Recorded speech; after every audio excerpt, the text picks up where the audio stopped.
Assalamualaikum warahmatullahi wabarakatuh. Saya Muhammad Iwanus Syafa, mahasiswa dari Universitas Borneo Tarakan, Fakultas Teknik, jurusan Teknik Elektro. Pada kesempatan kali ini saya akan membahas tentang penulisan, sumber kutipan, dan daftar pustaka. Tanpa berlama-lama, langsung saja kita masuk ke materinya.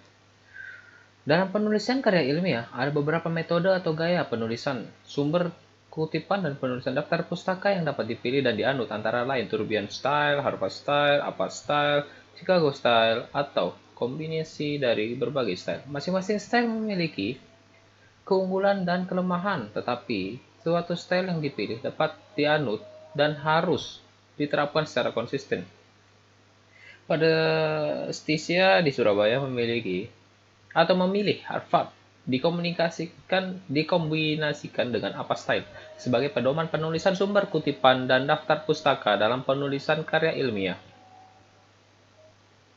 Apa sih kutipan itu? Kutipan merupakan sebuah pinjaman atas kalimat atau pendapat seorang dari seorang yang terkenal, populer, atau seorang pengarang, baik di dalam buku, surat kabar, atau media elektronik. Dalam kutipan, itu memiliki tujuan. Tujuannya kutipan apa sih? Ya seperti sebagai pendukung argumen, ataupun juga analisis penulis, sebagai penjelasan, sebagai penguat dalam argumen atau pendapat yang dikemukakan. Kutipan dibagi menjadi dua, kutipan langsung dan kutipan tidak langsung. Singkatnya, kutipan langsung dapat dikatakan sebagai copy paste, di mana kalimatnya itu tidak mengalami perubahan. Dan unsur-unsur dari kutipan langsung itu adalah tidak mengalami perubahan terhadap teks yang dikutip, menggunakan titik tiga berspasi jika terdapat bagian kata-kata dari kutipan yang dihilangkan, menambahkan sumber kutipan dengan menggunakan sistem APA, MLA, ataupun sistem yang berlaku lainnya. Kemudian kutipan tidak langsung itu hampir mirip dengan kutipan langsung, akan tetapi mempunyai beda, yaitu dia tidak sama persis. Tapi intisarinya dari sumber itu masuk, kena, dapat. Tapi kita ubah sedikit tanpa mengubah intinya. Unsur-unsurnya itu mengalami perubahan kalimat pada teks yang dikutip.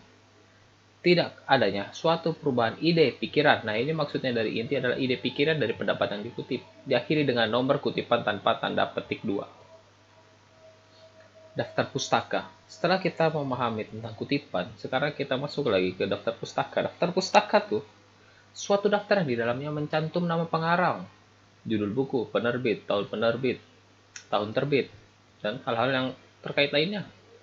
Fungsi dari daftar pustaka apa sih? Hendaknya secara tegas dibedakan dari fungsi sebagai catatan kaki. Referensi pada catatan kaki dipergunakan untuk menunjuk kepada sumber dan pernyataan atau ucapan yang digunakan dalam teks. Sebab itu referensi itu harus menunjuk kepada suatu tempat dengan tepat, di mana pembaca dapat menemukan pernyataan atau atas ucapan tersebut. Daftar pustaka juga memiliki unsur dan syarat.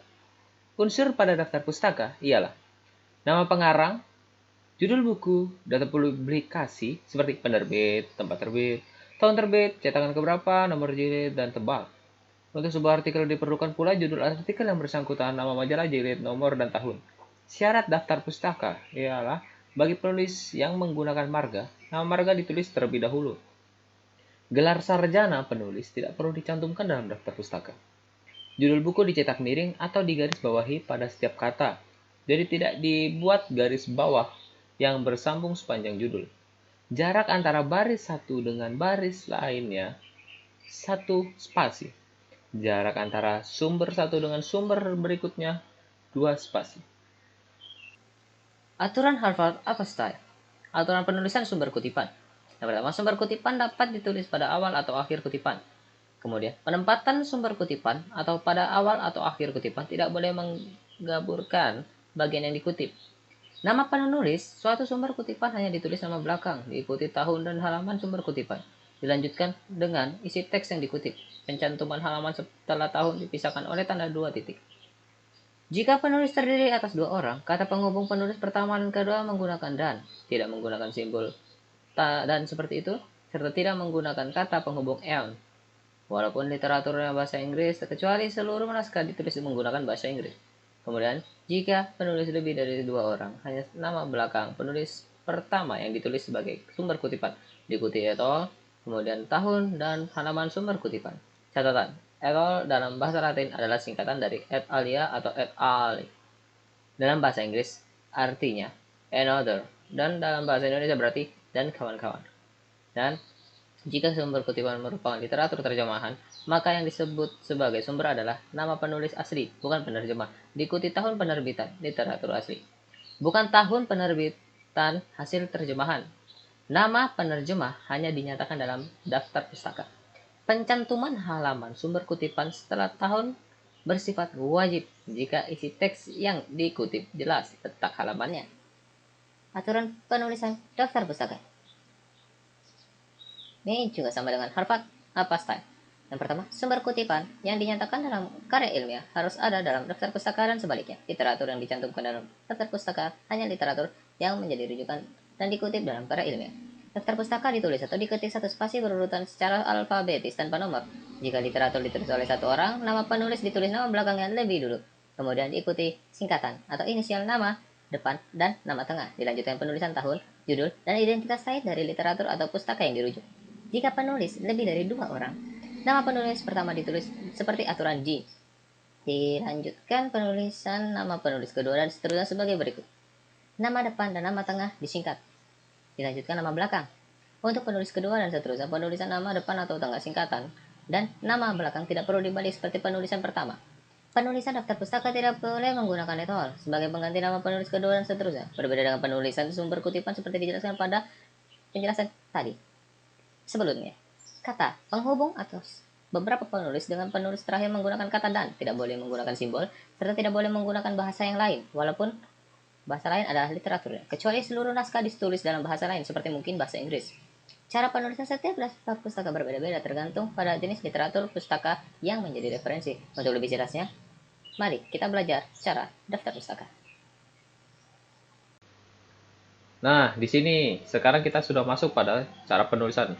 Cara penulisan sumber kutipan itu seperti apa sih? Oke, kita ambil contohnya yang A. Sumber kutipan ditulis di awal kalimat. Pada nomor 1, jika ada satu sumber kutipan dengan satu penulis, nama penulisnya adalah Asyik, maka kita akan tulis Asyik dalam kurung 2006. Kenapa 2006? 2006 adalah tahun sumber kutipan tersebut. Jika ada kutipannya satu dan orangnya satu, cukup tulis seperti itu. Nah, bagaimana jika ada halamannya? Oke, sama, tapi beda sedikit. Asyik dalam kurung 2006 tahunnya, titik 2, kemudian tulis halamannya 289 tutup kurung. Menyatakan bahwa, nah di situ itu tulisan kutipan seperti itu. Nah, bagaimana jika ada dua penulis dengan satu sumber kutipan? Kita ambil contoh seperti Cooper and Slinder baru pada tahun 2003, titik 2, halaman 24, tutup kurung. Bagaimana jika penulisnya itu lebih dari 2? Lebih mudah.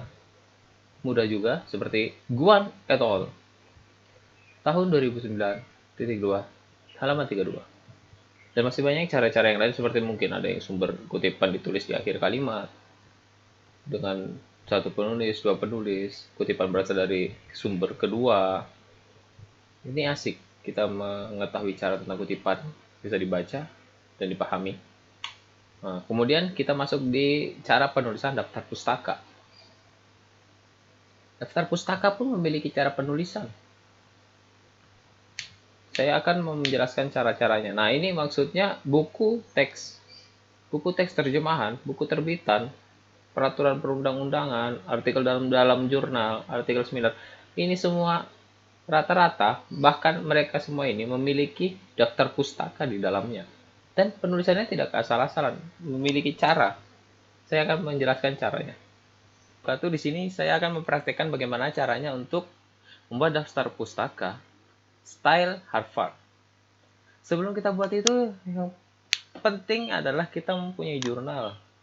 Setelah saya sudah mencari jurnal contoh ini, jurnal dari Tekno, Jurnal Teknologi Elektro dan Kejuruan dari jurnal 2 UMAC.id. Kemudian kita langsung buka saja MS Word. Saya mencontohnya di MS Word. Ketika sudah buka di MS Word, kita buka tab Reference. Sampai di Reference, kita mencari style apa yang kita inginkan. Di sini saya memberikan contoh yaitu Harvard. Padahal banyak yang lain, ada style apa, ada style Turabian, ada style MLA, dan lain-lain. Kita di sini contohkan Harvard saja, karena banyak standar menggunakan style ini. Setelah itu kita langsung klik saja Insert Citation, Add, tambahkan new source. Nah di sini tipe dari apa yang ingin kalian buat daftar pustakanya itu apa? Apakah itu interview, film, performance, buku, atau jurnal? Nah, di sini kan yang saya cari adalah jurnal. Jadi, maka saya akan pilih itu jurnal. Author. Author ini penulis. Penulisnya tuh kita langsung tulis saya di situ. Di editnya, di sini sudah jelas ada last, first, middle. Ini maksudnya nama terakhir, nama depan, nama belakang. Nah, yang pertama itu dia Rosita Anggreni. Kita copy namanya. Bisa di copy, bisa kita ketik masing. Cuma saya di sini mengcopy ya. Rosita Anggreni. Akan tapi di last, berarti Anggreni-nya saja diambil. Saya hilangkan dia Rositanya. Kemudian di first name-nya kita taruh diahnya. Rosita ini kan nama tengah. Jadi kita taruh di middle. Nah, beginilah. Kemudian kita add ya. Setelah di add, nah inilah hasilnya. Anggreni, dia Rosita. Kenapa kok terbalik? Ya seperti di penjelasan sebelumnya. Daftar pustaka, namanya itu yang di depan, anunya di belakang, seperti itu. Dibaca lagi atau ditonton kembali presentasi sebelumnya tadi agar lebih jelas. Kemudian kita oke. Kita edit. Kita cari nama orang yang kedua. Si Hakun El Muansyah. Oke, kita ambil namanya di first. Nah, kenapa ada dua? Kayak mana middle? Tidak apa-apa, ini kosongkan saja itu bisa. Taruh di awal dan di akhirnya. Kemudian kita add. Nah, kemudian langsung kita kita ambil lagi nama, kita ketik lagi nama orang ketiga, author ketiganya. Di first, Anik Nur Handayani. Nurnya tuh di middle, Handayaninya tuh di akhir. Dan kita add. Nah, sudah selesai. Langsung saja klik OK dan klik yang lain.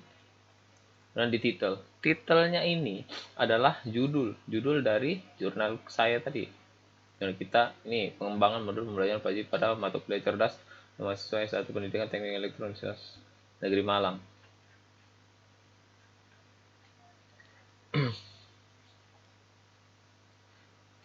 Saya ambil judulnya.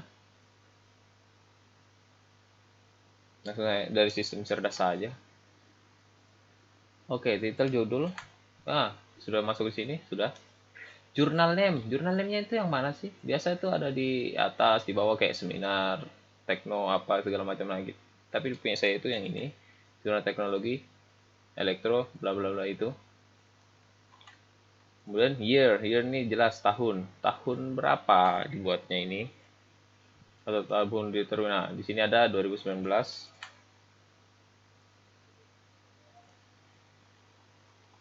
Langsung saja kita ketik di situ, page-nya berapa halaman ini. Berapa halaman? Di sini ada 26 sampai 40. P ini artinya page ya, bahasa Inggris. Nah, page-nya 26. Nah, ini ada contohnya, kayak mana pengisiannya 50 sampai 62. Nah, berarti saya tadi 26 sampai 40. Nah, cocok sudah. Example. Nah, di sini sekarang angka Romawi. Bagaimana Romawi? Ya, belajar cari tahu caranya. Nah, tadi apa ya? Volume. Volumenya itu yang 29 di sini. Ini saya 29. Tapi di sini disuruh tulis dengan angka Romawi. Angka Romawi 29 itu, nah, ini 10, 10, 20, ini 1, 9 ya, 2, 9. Example tulisannya 1.